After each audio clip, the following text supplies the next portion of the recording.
Dad said that what happened that night is a secret and that I absolutely must not tell anyone but I. While speaking, Nellie started to cry softly as if remembering something painful. What do you mean? What happened? Actually, Dad, in my room.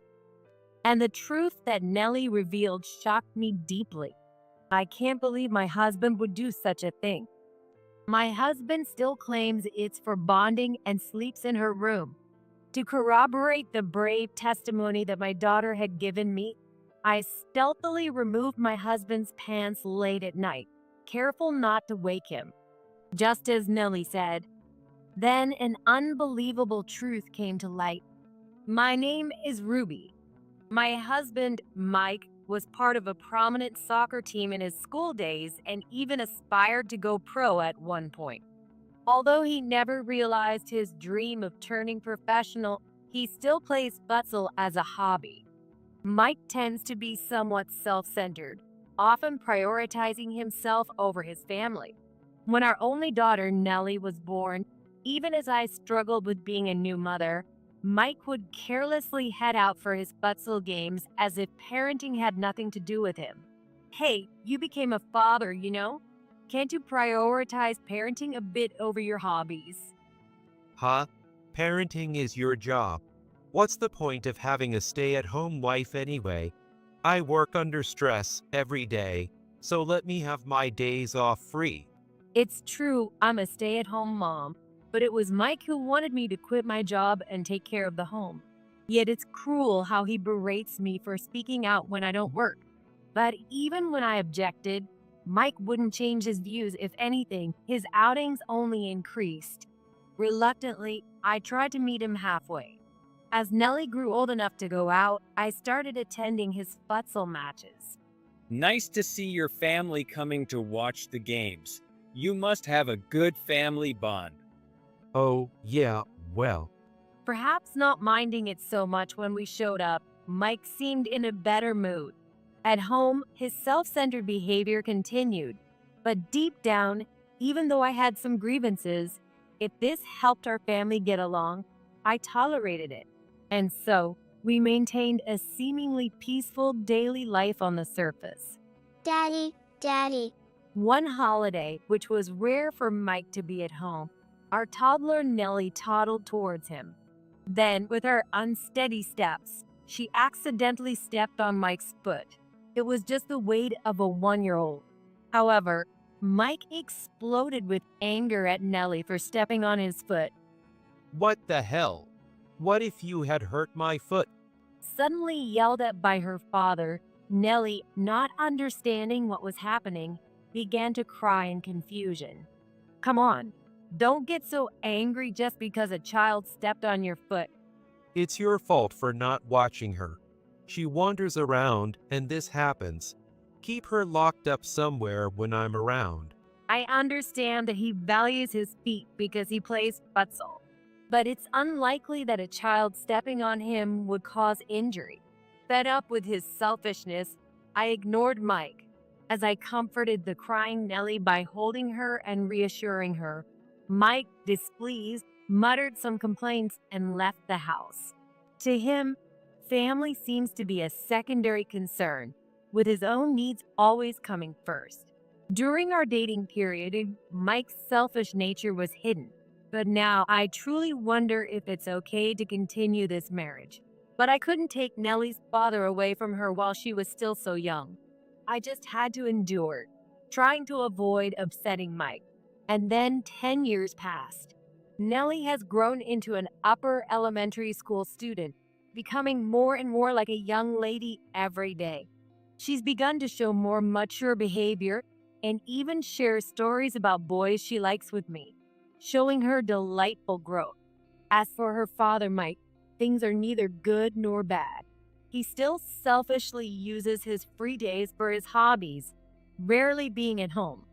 You guys being there distracts me and disrupts my game. You don't have to come watch anymore. Though we used to go watch his games frequently when Nellie was younger, recently, Mike told us not to bother coming anymore, and those visits have ceased. I wasn't particularly interested in futsal, and I used to go to the games just to keep Mike in a good mood. So when he said that, I quietly stopped going.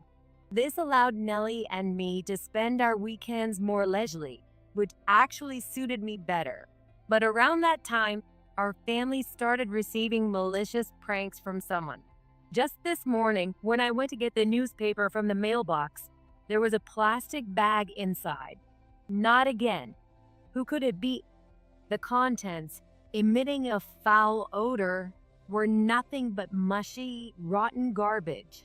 Like this, every few days, there would be garbage stuffed in our mailbox or slanderous letters stuck on our front door with no recollection of provoking anyone.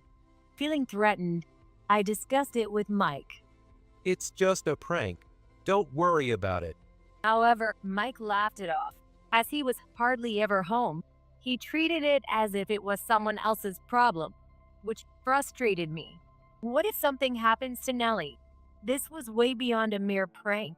So I thought of calling the police. No, stop that. It's definitely just temporary. If we call the police, When I mentioned calling the police, Mike visibly panicked. Why? It would be better to consult them sooner and catch the culprit. no, be more careful. Calling the police might provoke the culprit and escalate things even more. We should just watch a little longer. Although it didn't sit right with me, Mike was so desperate against reporting it that I reluctantly agreed to wait a bit longer. Then one day, after some time had passed, Mike suddenly announced, There's a sudden futsal scrimmage in the next county. "That's quite sudden. When will you be back?" Probably the day after tomorrow, I guess. His vague attitude towards the sudden game made me suspicious. I felt distrustful of my husband's behavior, but pressing him would likely only result in being shrugged off or yelled at. So I kept quiet and sent him off. But Mike didn't return until 3 days later. "You didn't contact me, and you came back later than you said. What happened?" I was worried. There were some troubles, and I got delayed. My phone died, and I couldn't contact you. It can't be helped. Couldn't one of your teammates have had a charger? Why didn't you borrow one? No matter what I asked about what he had been doing, Mike gave excuses and eventually ended the conversation in annoyance. Was he really at a futsal game? His clearly suspicious behavior only made me more doubtful. And that night, when he finally came home, Mike suddenly said something odd. I've been away for a while, so you must have been lonely. From today, I'm going to sleep in Nellie's room. In Nellie's room. What brought this on suddenly? I've been dumping all the parenting on you till now, right? I know it's late, but I'm reflecting on it. I need to cherish my time with our daughter more. That's what I've been thinking. I was puzzled by what seemed like a change of heart, but Nellie seemed happy that her father would sleep in her room. It's the first time I'm sleeping with Dad. I'm okay with it. Mom, it's okay, right? Nellie hadn't often expressed feeling lonely, despite the frequent absence of her father. But perhaps she had indeed missed him. I was still confused, but seeing Nellie's reaction, I consented to let Mike sleep in her room, despite him previously getting upset just by Nellie touching his leg. What kind of change of heart was this? And there was another suspicious thing about Mike. He had always worn shorts at home, but from that day, he started wearing long pants. Mike usually preferred light clothing due to his dislike of heat, which made it all the more strange. One day, while Mike was in the bath, I went to the laundry area to wash some clothes. And as he was about to step out of the bath, he noticed me and quickly closed the bathroom door. Why are you here? Get out of here quick. Mike told me to leave the laundry area hurriedly and in a flustered manner. His attitude was clearly different from before. "What's the matter? It's not like you'd be embarrassed being seen now? Weirdo." He seemed to be hiding something, but I couldn't figure out why. After that, it became routine for Mike to sleep in Nellie's room instead of our bedroom. Nellie didn't seem to mind, so I let Mike do as he wished. I would later deeply regret thinking this way, as it turned out to be a mistake. About a week after Mike started sleeping in Nellie's room, I received a call from Nellie's school. It was Nellie's teacher on the line, asking me to come to the school urgently because there was something we needed to discuss. Could it be that something had happened at school? No, it couldn't possibly be Nellie. Worried about what I might be told, I went to the school where the teacher asked me something unexpected. Nellie seems to have been a bit down lately. Has anything happened at home? Excuse me? The teacher asked this seriously, but I couldn't think of any reason. She acted cheerful in front of me, but maybe she was hiding some troubles. I told the teacher I would keep an eye on Nellie and left the school. When I got home, Nellie was watching TV in the living room, so I decided to talk to her. Nellie, I heard from your teacher. They said you seemed down lately. Is something bothering you? Want to talk to Mom about it? I made sure to ask her gently, so as not to sound accusatory. Nellie was initially silent, but eventually seemed to make up her mind. Dad said, "What happened that night is a secret and that I absolutely must not tell anyone but I." As she spoke, Nellie started to cry softly, as if remembering something painful. What do you mean? What happened? Actually, Dad, in my room. And the truth that Nellie revealed left me deeply shocked. I decided to check something to corroborate Nellie's testimony. Mike still claimed he was sleeping in Nellie's room for bonding. Late at night, once I confirmed that Mike was in a deep sleep, I carefully removed his pants without waking him, just as Nellie said. For evidence, I took a photo of Mike in his underwear with my smartphone. Since I turned on the bedroom light for the shot, Mike eventually woke up to the disturbance. What's going on? It's bright. Hey, what are you doing? What am I doing? That's my line. What exactly is going on here? Explain yourself. I pointed at Mike's legs and shouted. There were multiple painful-looking cuts from his shins to his thighs. His sudden wearing of long pants and adamant avoidance of being seen naked were probably to keep these wounds hidden. What are these wounds? What are you hiding? These are, injuries from a scrimmage. These are from a game? They clearly look like cuts from a sharp blade. Mike stubbornly insisted they were from an injury during a game. According to Mike, he said he decided to sleep in Nellie's room until the cuts were less noticeable because he thought I would worry if I knew about the injury. And while Nellie was asleep, he tried to change his bandages but was accidentally seen by Nellie, who wasn't asleep yet. Mike had told Nellie not to tell me. However, Nellie thought her father had been attacked and injured by someone, which caused her to lose her spirits. Nellie was still in elementary school. The shock of suddenly seeing raw, unexplained wounds on her father's legs must have been immeasurable. Moreover, she was told to keep quiet about it. Nellie has a conscientious nature and believes that keeping secrets is wrong. She must have struggled greatly with whether to tell me the truth. Don't make a big fuss about it. This is why I kept it from you. It'll heal soon. That kind of talk. Don't you care that Nellie is shocked because of the weird way you hid this? Don't you think anything about that?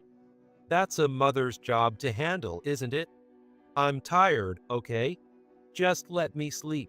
Mike gave a sulky look, pulled on his pants, went back to bed, covered himself with a blanket, and fell asleep. Mike is full of excuses, but he's absolutely crazy. He must still be hiding something. Although the conversation ended there, dissatisfied with Mike's strained excuses, I decided to discreetly meet with one of Mike's teammates to hear what they had to say. Then, an undeniable truth was revealed. According to his teammate, there hadn't been any practice matches in the neighboring county recently. And moreover, Mike had been skipping futsal practice increasingly for the past year. My husband, who had frequently claimed to be going to matches, had been lying all along. What does this mean? Where has Mike really been going? The mystery only deepened. Confronting him would likely not lead to a confession. But I couldn't just let Mike continue unchecked, so I decided to hire a detective to investigate him. The investigation revealed that Mike had been having an affair with a coworker named Emily for the past year. He had been using futsal practice as a cover to meet her frequently. So you were keeping secrets from me after all. I confronted Mike with the investigation report and a photo of him walking arm in arm with Emily, looking cozy together, which I shoved in front of him. How? How did you get this? Your strange behavior even started affecting Nellie. That's why I hired a detective. I never imagined you were cheating. Faced with irrefutable evidence of his affair, Mike was shocked and eventually admitted to his relationship with Emily. According to Mike, Emily was also the one who had been harassing our home. On the day he lied about the practice match in the neighboring county, he had actually been at a hotel with Emily. She had attacked him multiple times with a survival knife when they parted. If you don't leave your wife, I'll make sure you can't play in the matches. The numerous cuts were apparently her retaliation for Mike not leaving me. I'm a victim too. I never thought she would do something like that. It was just supposed to be a fling, but she took it seriously. Mike spat out resentfully. But ultimately, it was Mike's fault for initiating an affair despite having a wife and child. However, Mike didn't seem to think he was at fault at all. Emily, who had slashed Mike, had fled somewhere. With the weapon being a survival knife, it could have been life-threatening if things had gone slightly different. Luckily, the injuries weren't severe, but Mike was worried that if I found out about the wounds, I would discover his affair. Thinking this, Mike was forced to stay in a hotel until his injuries healed somewhat. Even after returning home, to avoid me seeing his legs, he decided to sleep in Nellie's room. He intended to keep the wounds a secret from Nellie too, but she accidentally saw them, and he reluctantly told her to keep quiet. But this ended up hurting our daughter. If it's all out now, there's nothing to be done. I've broken it off with Emily, so don't worry about it anymore. I'll be coming home properly from now on. Mike said this trying to appease me, but there was no way I could forgive him. Fearing that his affair would be exposed, Mike had not reported Emily's actions to the police. This meant that Emily was still at large and could potentially attack Mike again.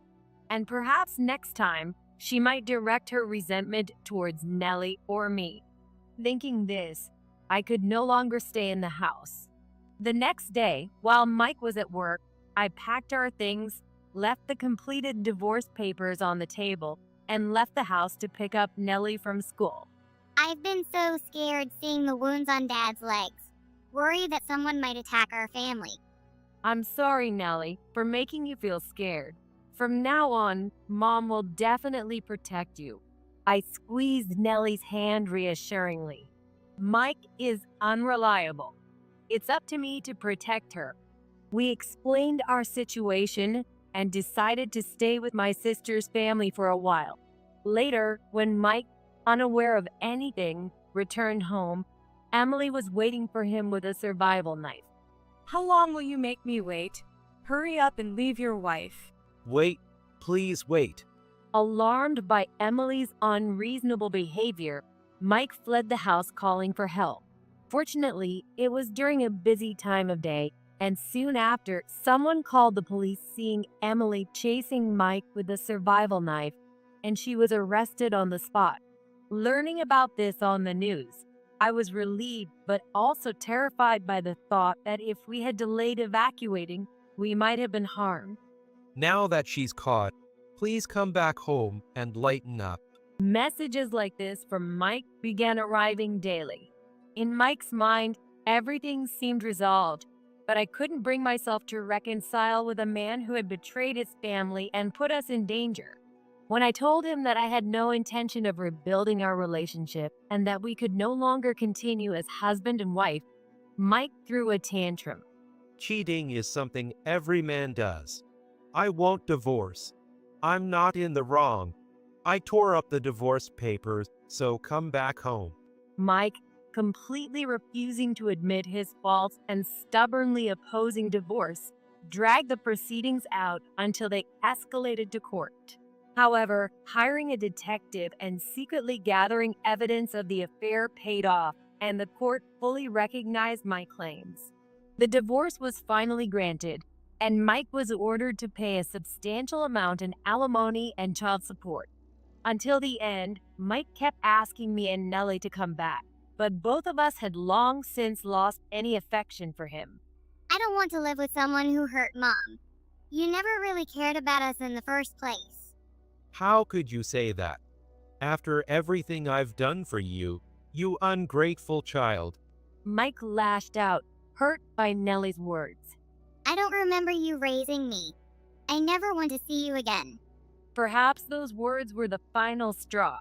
Realizing he was unwanted by his daughter, Mike hung his head in defeat. Later, I learned through the news that Emily, arrested for assault, showed no remorse. Apparently, Emily answered with a smile.